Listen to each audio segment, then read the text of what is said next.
patuloy pa rin ang pamamagitan ng long-running pambansang teleserye ang Probinsyano.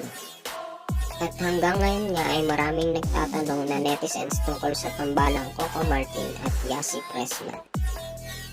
Marami kasi ang nagsasabing may asawa na at anak itong si Coco Martin sa dati niyang karelasyon na si Julia Monte.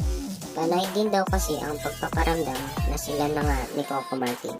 Kung matatandaan sa isang vlog ni Boyet, asawa ni Boss Omana, nag-lie detector challenge sila at lahat halos ng sagot ni Julia ay para bang eksakto sa pagkatao ni Coco Martin.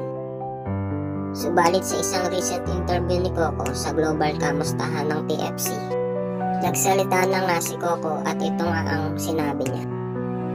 Pangarap ko na pagbutihin pa ang trabaho para sa pamilya ko balang araw at inspirasyon ko rin ang love para lalo pang magpursige sa aking karir. Dahil nga sa naging pahayag na iyon ni Coco, maraming Coco Yas fanatics ang nagbunyi. At least daw, alam na nila na di totoo ang kumakalat na balita na may anak at asawa na itong si Coco Martin.